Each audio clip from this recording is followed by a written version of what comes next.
Comment gérer le tilt? Alors le tilt déjà, qu'est-ce que c'est? C'est quand on est dans un état mental qui ne nous permet plus de jouer De voir de clair. façon optimale, exactement.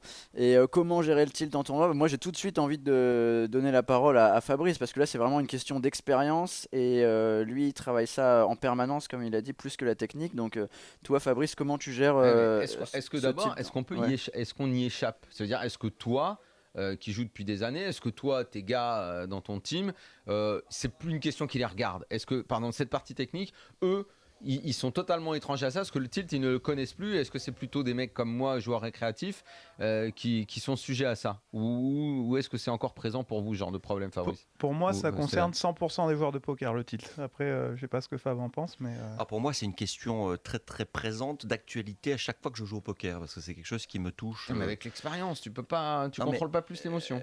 C'est terrible d'être. Je crois que l'une de mes grandes qualités, l'un de mes gros défauts en même temps, c'est d'être compétitif, comment dire en anglais. T'es compétitif. Ouais, très, très compétitif. L'envie de gagner, la rage de vaincre, mais à la fois ça me transforme en teigne quand je perds. Donc ça peut me. Mais au point de te braquer sur un mec. Ça peut générer des comportements absolument idiots, oui. Donc je travaille en permanence sur cet aspect de mon jeu, en permanence.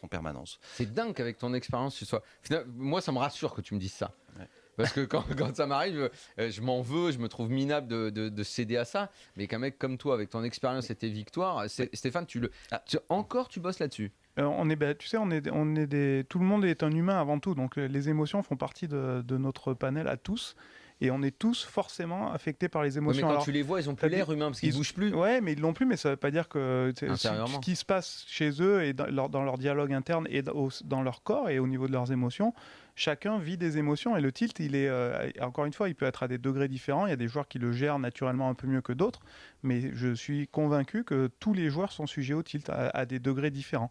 Et donc c'est important de le travailler parce que le tilt, c'est simplement, ça veut pas dire d'être forcément juste en rogne après un joueur. Le tilt, c'est simplement être dans un état mental qui t'empêche d'être le plus performant possible, d'être dans un état optimal de performance. De plus analyser bien comme il faut une situation. Exactement. Regardez sur RMC Poker Show, la page Facebook, le mec qui tilt complet les as contre un mec qui lui craque les as avec 7 et 2. Le mec, il prend sur la table et il le cogne pendant 5 minutes. Elle est terrible. Lui, le mec tilt complet. Quoi. Exactement. C'est du n'importe quoi. Ne faites pas ça chez vous. Hein, non. Ça va pas du tout. Après, voilà, le tilt, on l'a vaincu à 20-30% quand on est conscient qu'on le subit.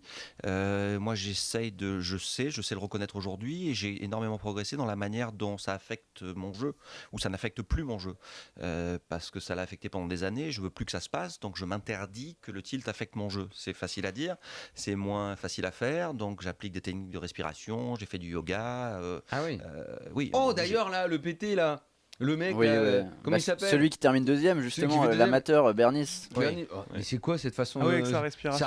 Il y a eu beaucoup de théories là-dessus. Ouais. Mais il fait quoi? Moi, ma théorie, c'est que. Direct, moi, je pense pas. Je pense qu'il faisait exprès d'en rajouter pour pas être lisible, justement. C'est ma théorie. Hein. Parce qu'en fait, il faisait ça en continu, le gars. Parce qu'il y a eu un coup qui était d'ailleurs très, très étonnant. Pour expliquer à ceux qui nous écoutent, il était en respiration exagérée, en permanence. Ouais, limite en hyperventilation dès qu'il était dans un coup. Voilà. Tu l'as vu, c'est oui, incroyable. Mais quand tu fais ça, en fait, tu masques. Parce que peut-être que quand il a une main ou pas une main, il le fait, donc il le répète sans cesse et après il devient illisible. Exactement. Et ce qui m'a fait penser ça, c'est qu'il l'a fait pendant tout le tournoi et tout le monde se demandait. Et il y a eu un coup en revanche où à un moment le mec le met à tapis, son adversaire. Et là, net. Mais d'un seul coup, on sent qu'il se met à réfléchir et il arrête complètement son. C'était pour moi de l'acting afin justement de déguiser que les autres puissent pas savoir ce que ça voulait dire. C'est bien joué. Et quitte à être comme ça quand t'es pas bien, autant être tout le temps comme ça. Ouais.